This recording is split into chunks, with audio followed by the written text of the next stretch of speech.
Hello, everyone, and welcome. Thanks for joining us today for today's webinar, Surge Ready Revenue, Building Resilient Local Tax Administration for Any Event. As people join, they'll be let in as we go, but we wanted to respect your time. I'm Jim Hunt. I'll be moderating today's conversation. I've spent much of my career in local government leadership, including service as a mayor, council member, and I'm a former president of the National League of Cities. And I'm pleased to be with you. Before we begin, just a few housekeeping notes. First, we encourage you to use the chat feature throughout the webinar. We'll be monitoring it, and we'd love to have your input as time goes on. Today's topic is an important one because communities of all sizes can experience sudden surges in activity, whether from major events, tourism seasons, festivals, construction booms, or spillover from nearby jurisdictions. Those moments create opportunity, but they also put real pressure on local government systems, staff capacity, compliance efforts, and service delivery. And when we talk about surge-ready revenue, there may be no better example than last week's Masters Golf Tournament in Augusta, Georgia. Each year, the Masters transforms Augusta into a global destination, and it is exactly the kind of one-time-a-year event that can create extraordinary demands on local government operations while also generating significant economic activity and business growth. That is one reason I'm especially pleased that one of today's presenters is Janice Allen Jackson, former city manager of Augusta, Georgia. Janice brings not only deep local government experience, but also a firsthand knowledge of what it means for a city to prepare for, manage, and benefit from a major annual event that places enormous pressure on the operations, logistics, and public services. We're also joined by Brett Harmon, Director of Client Experience for HDL Companies. Brett is a municipal revenue leader with 25 years experience and a background as both a finance director and city manager. Brett understands from the inside how important it is for local governments to protect revenue, maintain compliance, and support staff without creating unnecessary disruption. Today's discussion is really about readiness. How do local governments maintain local service levels, improve compliance, and position themselves to capture the revenue that they are owed when activity surges without overwhelming staff or scrambling to react in real time?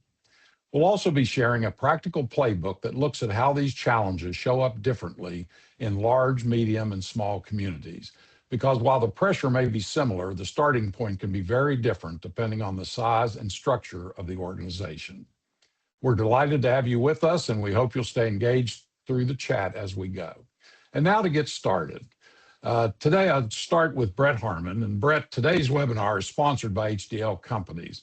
And for those in our audience who may not be familiar with the company, would you take a moment to give us a brief introduction to HDL and the work you do for local governments?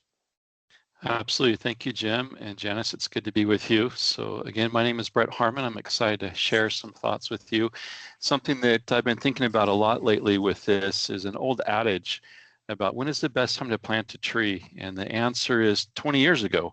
The second best time is today. Now, HDL is one of those kind of select partners you'd want with you with your whole career.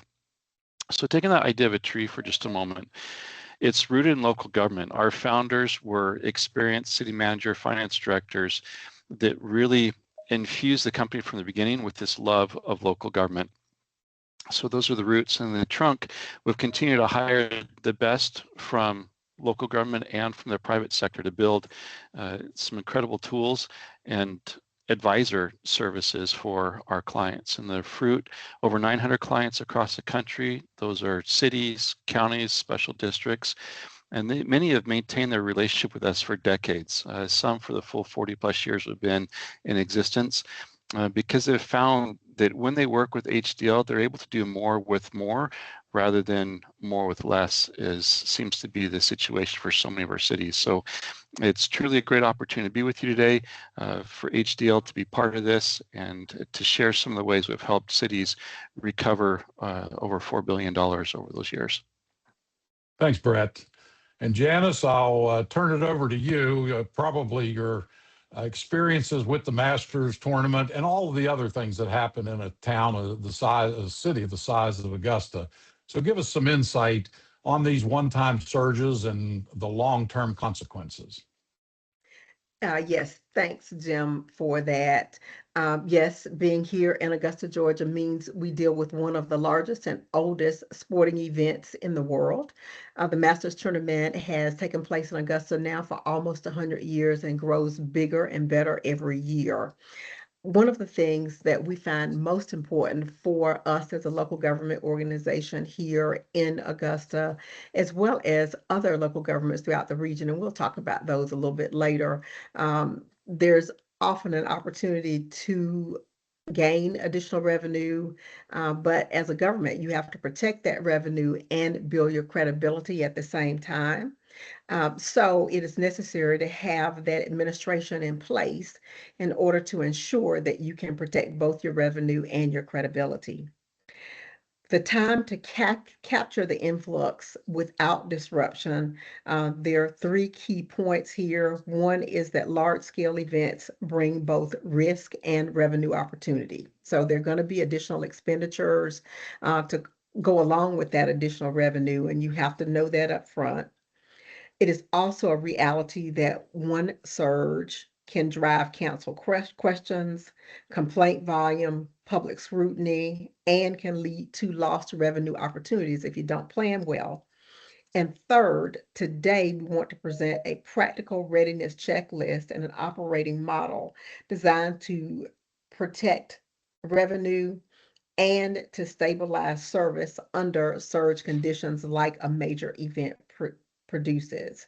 So we'll talk today a lot about the administrative problem, and we look forward to your feedback, your questions, and hopefully enlightening you some about how to handle these major events in a way that minimizes disruption. Great. Thanks, Janice. And Brett, when we talk about Mhm. teams, we talk about sports teams, we talk about local government teams and business teams, and whichever that you have a playbook. And let's talk a little bit more about the Surge Ready revenue playbook. Absolutely.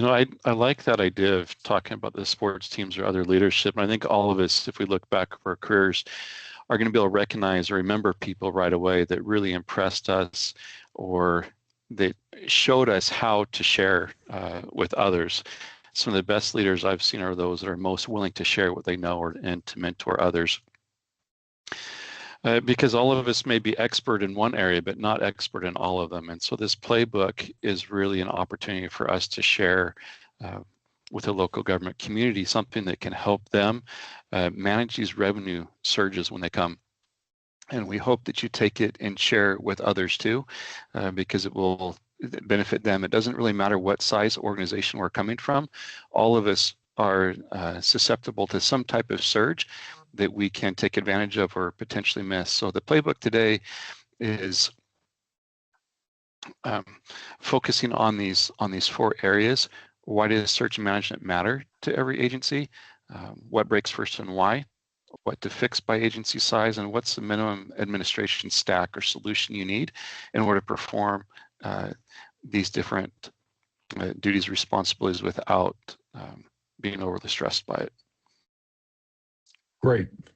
And Janice, when the Masters is not the only activity happening in the state of Georgia, I know. And, when you look at the World Cup, you look at the Olympics, but also in communities across the country, these small festivals, a lot of things, film crews coming into a town that really changes the dynamics.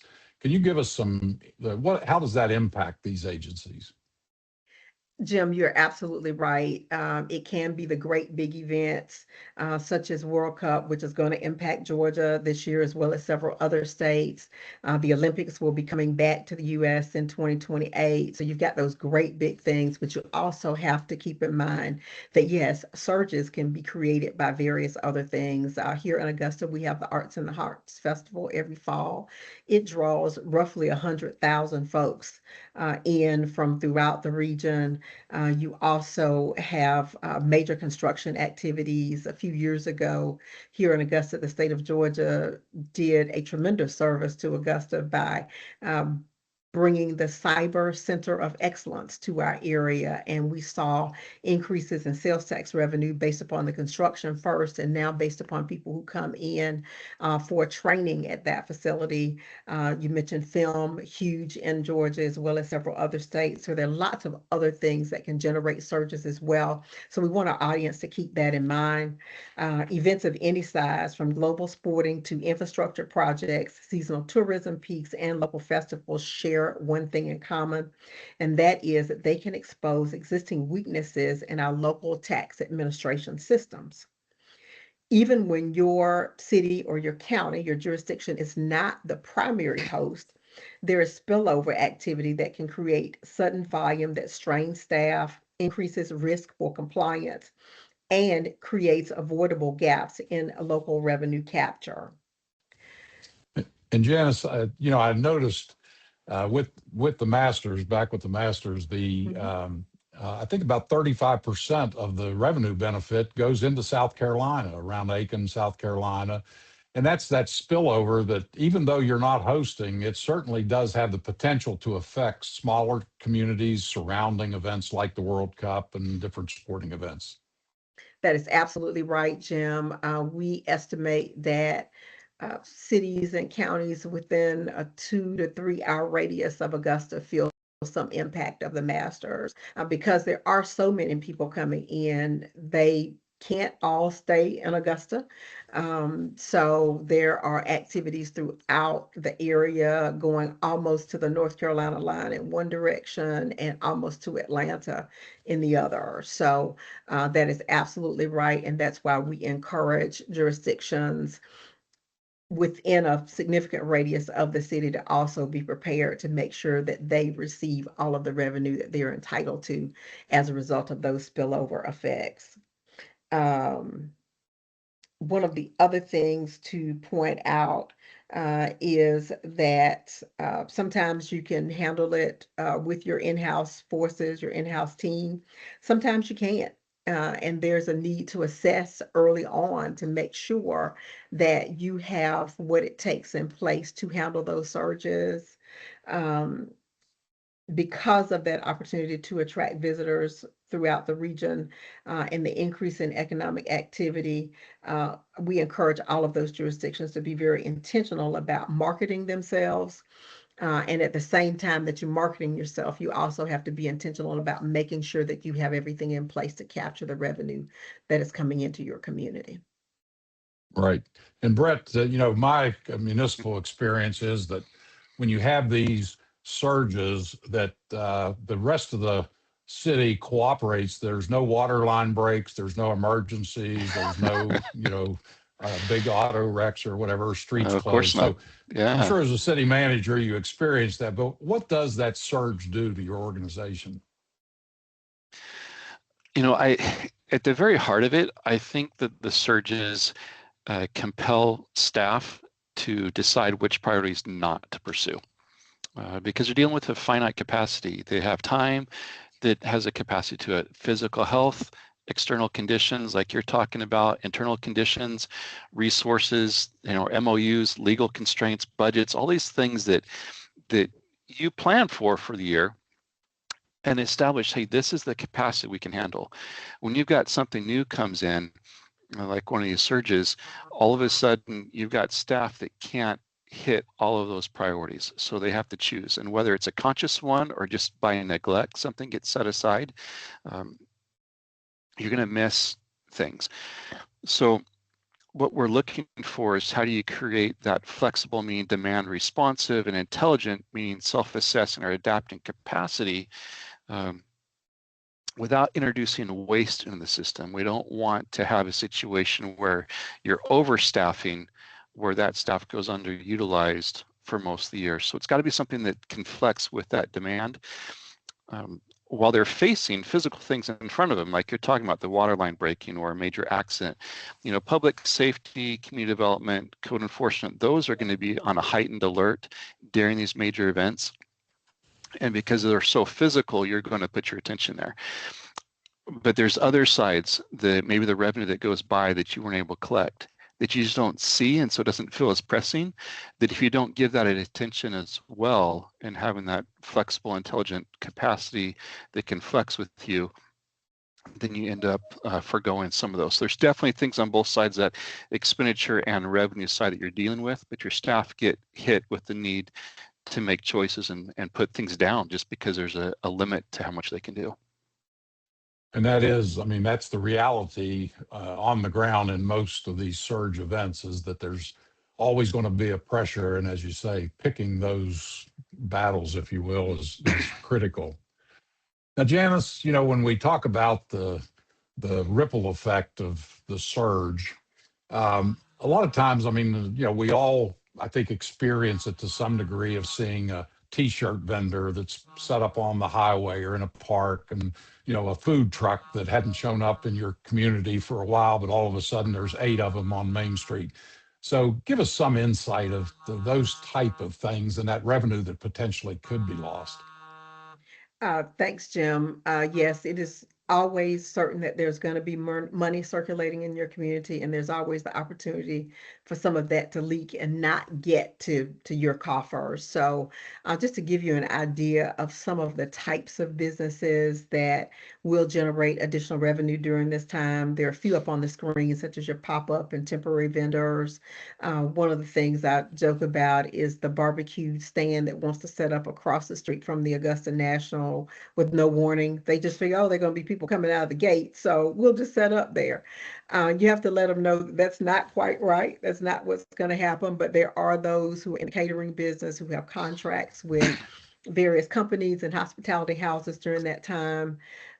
There are contractors and subcontractors who are renovating houses, as you all might imagine, even before Airbnb and Verbo became a thing. There were folks in Augusta who were temporarily renting their houses to groups during the tournament. There are also some houses that companies have purchased just for the entertainment value during this time of year. There are folks who provide short-term services, such as massage therapists who service a particular company's guest while they're here in town. So there are all sorts of businesses that potentially benefit during this time period. And you want to make sure that all those folks have registered, that your registration pathways are clear. You know, if you're doing business, what is required during this time period? Where do you sign up? What license do you need? When do you need to put that application in to ensure that you are properly registered and licensed to provide services in Augusta or even in the surrounding counties during that time? So it is very important to make sure that jurisdictions make that process well known, so that compliance is easy.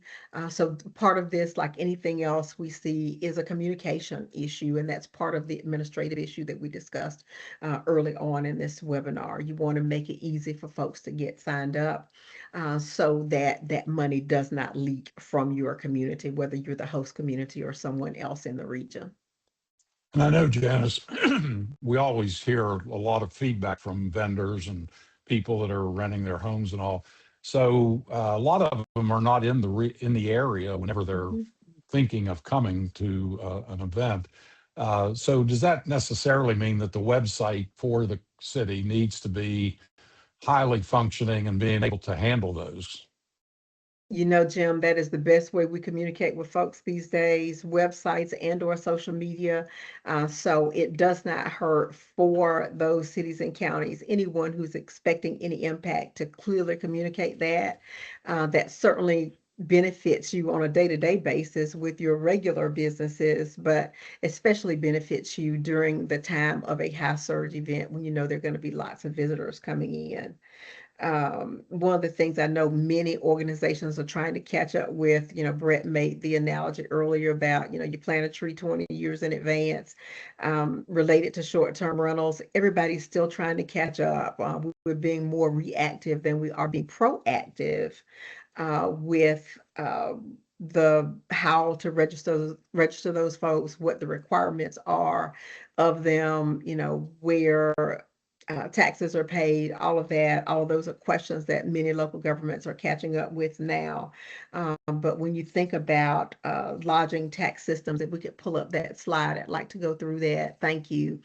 uh, Hotels. First, you got your hotels as the first tier. They're going to sell out, which pushes demand outward from the host community.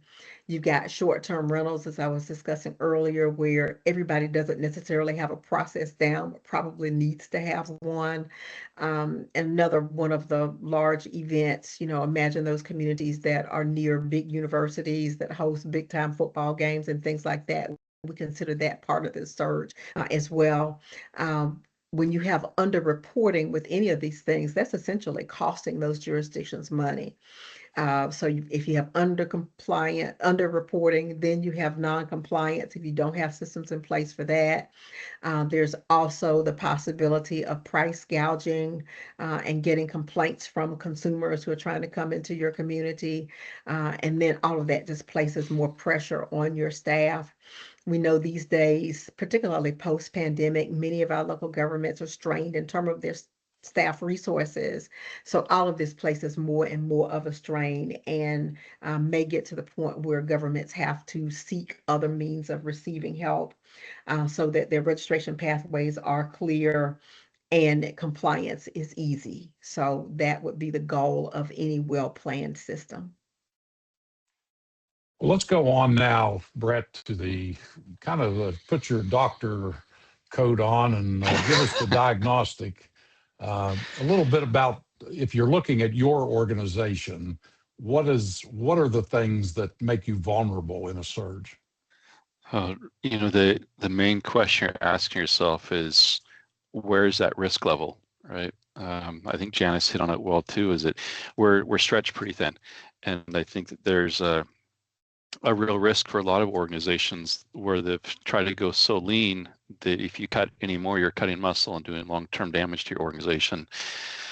So this diagnostic here can help you identify whether or not there's a risk there that could lead to injury to the organization. So what you're looking for is this going to overwhelm that capacity I have, going back to that flexible capacity. So what are the staffing constraints or inflexibilities that you have? It may be budget constraints or staff training, other things. How prepared are they for something new to come in? And just a comment too on these surges we're talking about. We've talked about masters and other major events. It's not just those. It could be a county fair. It could be a parade.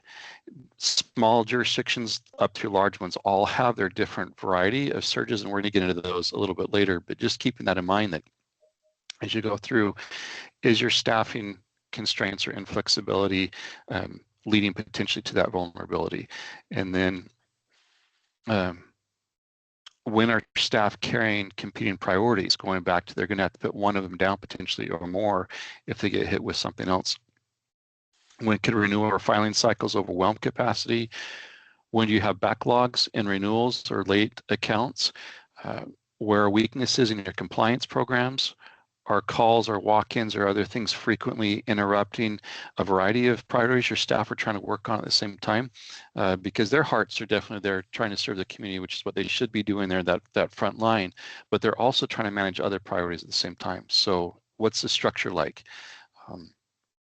And what is the annual cost of those legacy tools or practices, the paper, the spreadsheets, aging ERPs, those types of things? Are they complicating the situation for you, potentially putting you at a higher risk? So if you look at those and answer yes to any of them, there's a vulnerability there for your organization when surges hit, where you may miss some of those revenue benefits from that surge. And so when I think this is pointing out that there does need to be this strategic reframing of how we handle just the normal everyday life in a city, and but also taking into consideration that virtually every community at some point experiences a surge. Some of them do it regularly, every month, as Janice said, like football season. That it's just a complete. It changes the cities during that period. So how do you build that? Reframe the system that performs and handles distress?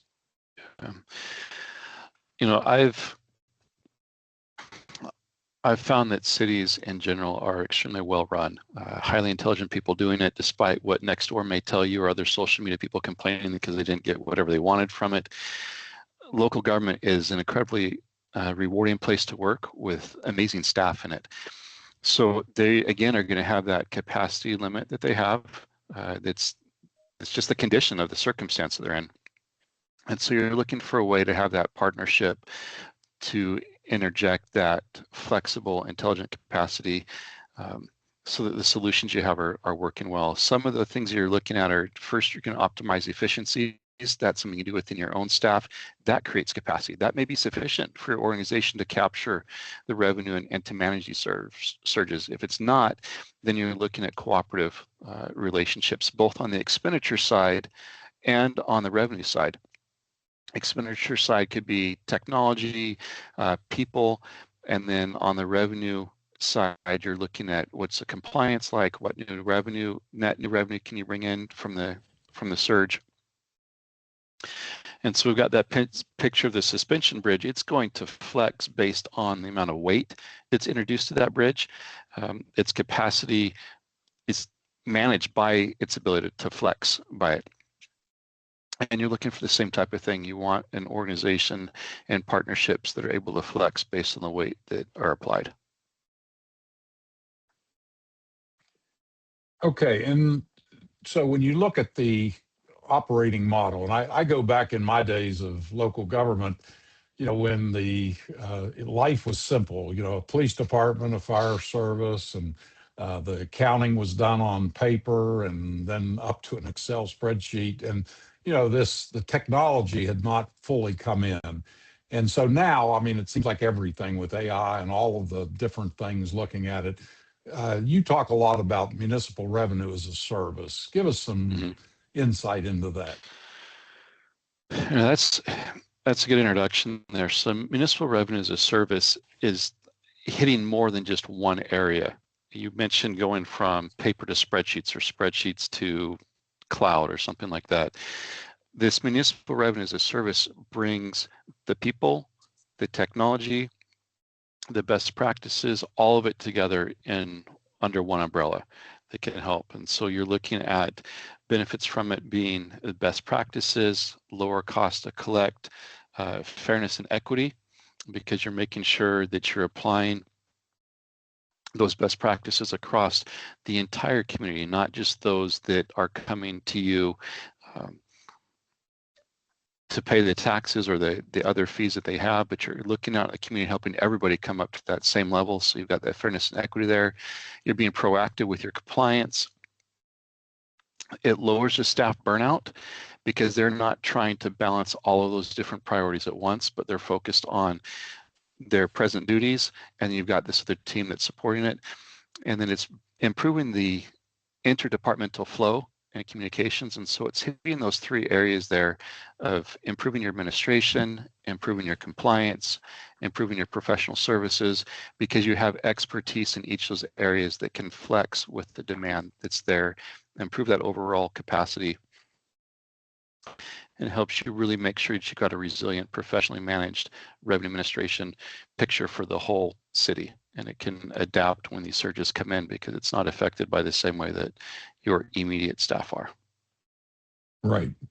And Janice, I want to, when we talk about same principles, different starting lines, we all recognize that, New York City is different than, Fairburn, Georgia. So when we look, and these are not going to be exact in terms of what happens in small, medium, and large, but give us some insight of that, the universe there, the same principles, but different starting lines. Thanks, Jim. Yes, the way I like to think about this is that every city or county has the same goals pretty much. That is to collect revenue, to operate in a fair and consistent manner, and to maximize what is available to them under the given laws and ordinances of their organization and their state. Uh, but there's a different route to get there for each organization based upon size. There's just going to be different concerns for each city. As you mentioned, the difference between Fairburn, Georgia and New York City. There are going to be different paths there, but that's the goal, is to get there. You want to get everything that you're entitled to. And that pretty much is the so what of this webinar presentation today. We talked early about planning and being in a stable position before the surge hits. You know, there's going to be some big event, some football game, some festival, some sporting event. You know, those things are going to happen.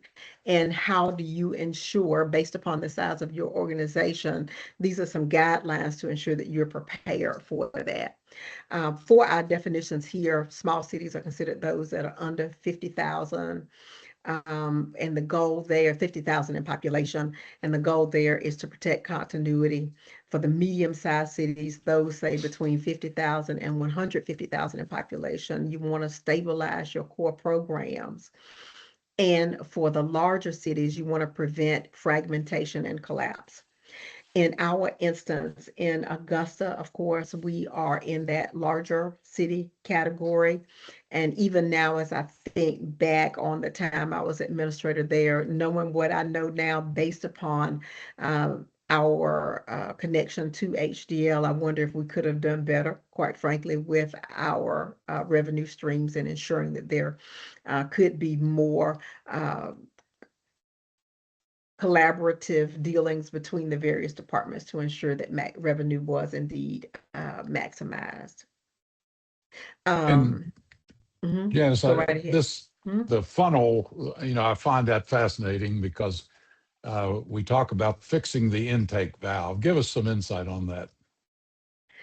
Yes, the intake valve. You see that there. That's going to be pretty much true of any organization. Of course, the number of businesses coming in through that intake valve will vary widely depending upon the size of your organization, but it's still the same general process as we were saying earlier. Same process, same goals, just a different way of getting there depending upon the capacity and size of your organization. You've got all of them flowing in. That registration piece there could easily become a bottleneck if you're not properly situated and if you're not adequately staffed and ready to make sure it happens. And then you've got the different types of tax funnels that those businesses will go through. Lodging, we've talked some about short-term rentals and hotels. Obviously, alcohol tax is a big one during these special events. We know everybody comes to town to have fun, and there's going to be an increase in consumption of alcohol during these surges. And of course, there are other local taxes such as occupational taxes, business license, and other things that may be due to those jurisdictions as a result of those businesses flowing in. We'd like to think that the business and occupational taxes, those ecosystems come first. That businesses and occupational registration is where new entities enter the system. If your businesses are not properly identified, classified, and registered early, the downstream tax compliance becomes more difficult to do, if not impossible, during the surge. So you want to be organized up front. Those businesses coming through can include temporary vendors, contractors, pop-up vendors, and other event-related service providers. The fragmented licensing programs across departments, systems, or vendors becomes a scaling liability, which is to say, if you can't do it right for a small number of businesses, you're certainly going to struggle when it comes to a larger number of businesses having to come through that funnel. And of course, Brett made reference to consistency. That is so important. You know, one of the things that you always hear as a city manager, if it's not going well, you'll hear, well, they're picking on me and my business. Well, what about Mr. Joe next door? He's doing something very similar to me. Are you all picking on him too? So one of the things you want to be able to assure your residents and your businesses is that there is consistency, and that helps your credibility as you sort out this process and improve the efficiency with respect to it. Yeah, and I think, Janice, I've heard that probably more in my career, is that equity, you know, where people say, if I don't mind paying the tax, but this person ought to pay it or that person ought to pay it. And I think that it does come down to fairness, that people that are going to be in your town for 5 days, you know, need to comply so that the people that are going to be there 365 days can, you know, put up with this inconvenience at times. Now, Janice, when we talk about large cities and, you know, you were manager of a large city, um, what's that look like? I mean, is that you've got plenty of money, you've got plenty of staff, so you really have no problems, and we can go right to Brett talking about medium-sized cities, right?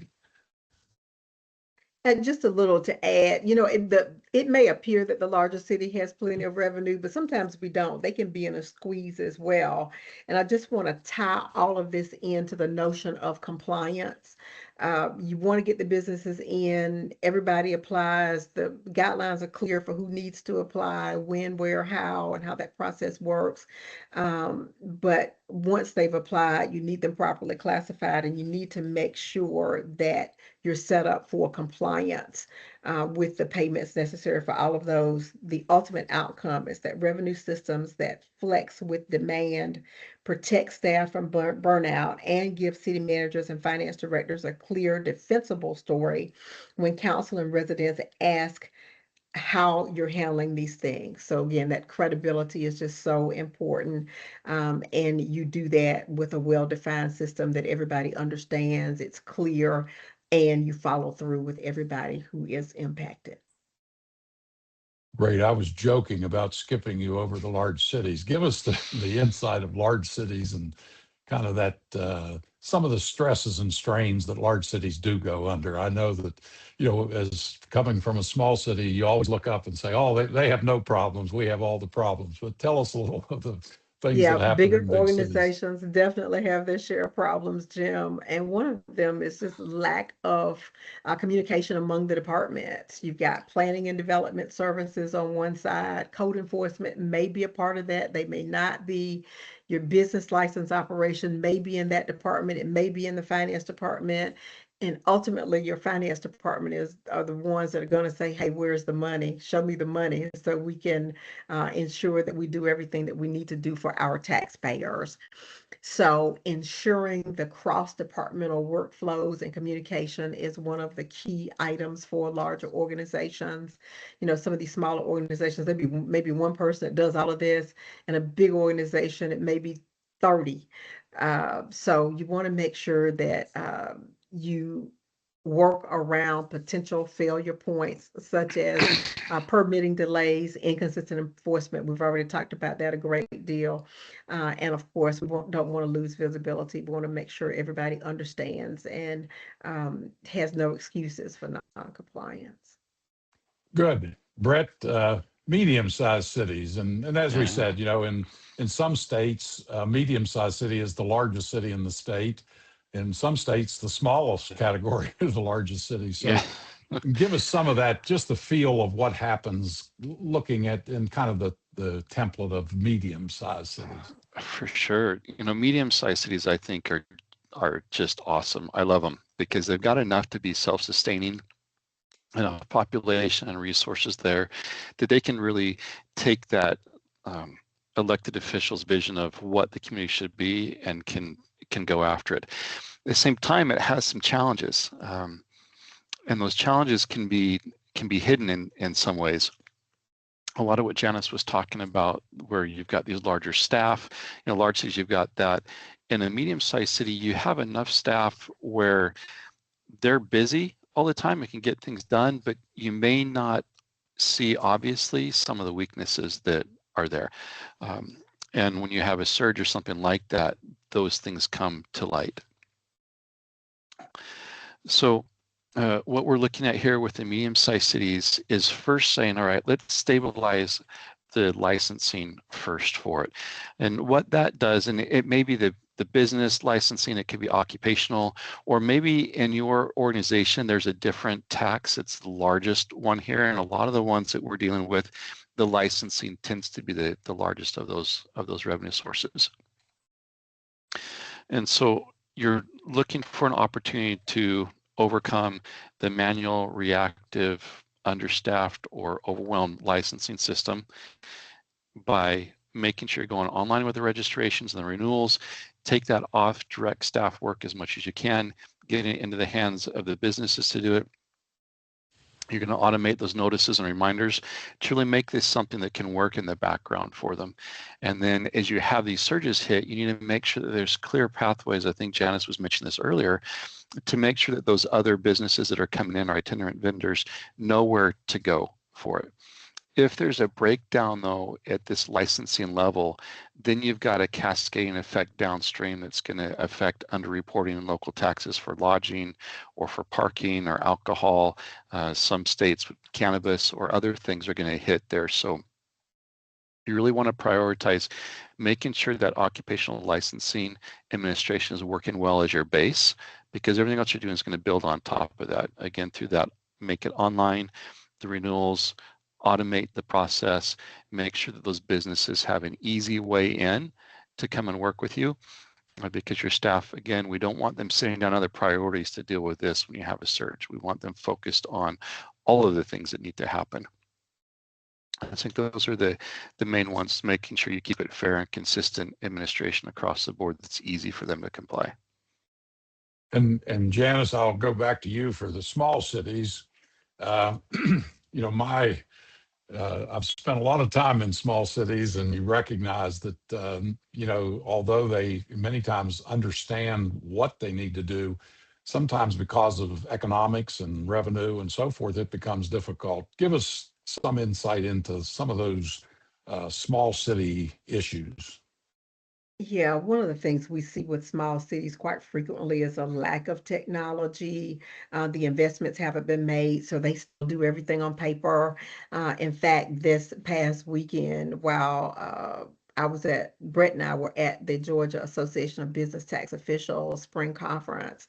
I spoke to somebody who's still pretty much doing everything on paper. They've got 14 sheets of paper for every business license renewal, and it's really, really easy to lose one of those sheets of paper, which means that your efficiency is not what it needs to be, and therefore your credibility is not what it needs to be. There's some that are managing using, spreadsheet, which doesn't necessarily capture everything you need. So the lack of technology, lack of staff is also an issue when you're dealing with a municipality with 3,500 residents. You're not going to have a lot of staff, particularly in this function. And just complexity with issues. If there's something that comes in that's outside the norm, how well are they set up to handle that? And are there ordinances and policies in place to deal with every situation? So there are lots of things that can go wrong with a smaller city dealing with more complex things. One of the things that can be very helpful to a smaller city, if they don't have the things in place to do what they need to do, is to look at outsourcing some of that complexity, outsourcing to get the needed technology, to make sure that they can be proactive and make sure that their organization comes across in a credible way when it's time to register and enforce and ensure that those businesses are complying and paying what they need to. Right. Also a big issue, how staff can get so easily burned out if you're in a position where staff does not feel like they have the adequate technology, and also where they feel like they don't have the support within the organization. It's like, yeah, I kind of know what to do with this. I kind of don't know what to do with this. That may be an opportunity for that business to look at outsourcing to get better results for their businesses and their residents. Right. And Brett, so build the stack for us of what that looks like in reality, in real life. Sure. So I want to really focus on this, so with the underlying principle that we want to make the experience a great one for everyone that's involved, both staff and for the business community and community there. There's a major event going on in town, right? That's bringing this surge, or something else that's causing the surge. And our goal is to make that experience just one that draws people back again, Janice was talking earlier, almost 100 years with the masters. I'm sure that's a really polished exercise now that when people go, they know what to expect because it's been so routine for them. So how do we build something that makes that an enjoyable experience for everyone where they're going to want to return? I mentioned a few minutes ago about the business license or occupation tax one with the online filing, making it clear guidance, everybody knows what to do with that. From there, we're moving over to the compliance side. So where the business tax process of getting them registered may handle the expenditure side. How do you make sure that the revenue side of that is following up? And so you've got the proactive discovery to identify unregistered or under remitting businesses, including itinerant merchants. So something that's important to know about that is that most businesses, I don't think, are avoiding it on purpose, right? They need some education there. So that process of doing that compliance needs to be an education focused one first to help businesses know what they need to do. They'll be more willing to the next time. Then moving over to the lodging and short-term rentals. Janice mentioned we were there in George's this last week, and I was seeing hotel rooms at almost $5,000 a night.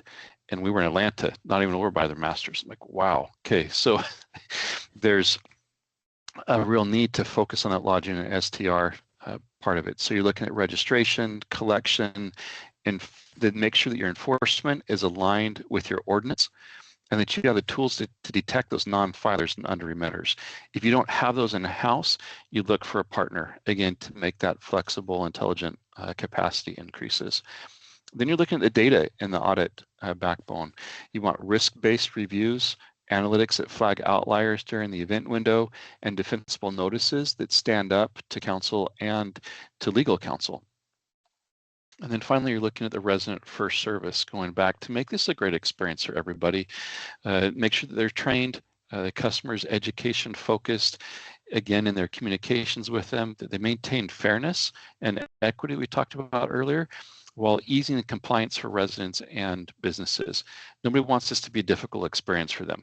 They want to come and see the dream that they have of participating in this surge come to fruition, and we can help them as we do that. So having the right model not only prepares you for the surge, but also maintains you in a cost savings way all of the time, because it gives that flexibility when you need it on demand.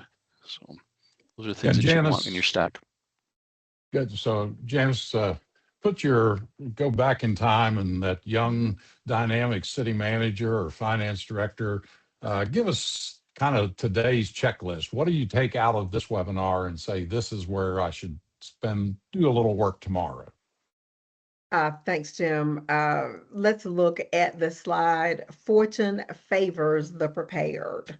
We talked about planting that tree 20 years in advance. You don't need to plan quite 20 years in advance, but as Brett said earlier, the best time to get prepared is today for whatever is coming down the pike, a month or 2 months or 6 months or 2 years from now.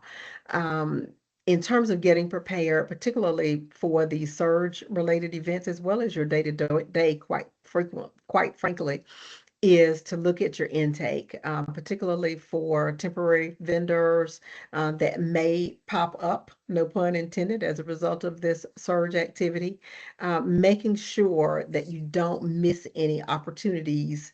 You got to get everybody into the pike appropriately from the beginning. Next, mapping your surge pathways for those things like lodging, short-term rentals, pop-ups, permit handoffs, etc. Making sure that you are ready and you've got a pathway in place for those types of businesses. And then thirdly, compliance. You want that compliance to be proactive. You want it to be upfront. And you also want to be in a position where you can report to your residents as well as your mayor, council, county commission chair, whatever it is in your organization, so that you are truly capturing the influx of business activity driven by those surges, and you can report accurately on the positive impact in your community. Once you can clearly articulate that, that also places you in a position to say, hey, we did really well with activity A, B, and C. Maybe we need to pursue more of these types of events. Maybe we need to market ourselves more aggressively to make sure that everybody knows that our city or our county is the place that they want to be, even for an event that's taking place an hour or two away from you. Great point. Well, the clock is hit, so I would just want to thank Brett and Janice and all the people that joined us today. This has been an interesting exercise for me, and one that hopefully people found interesting.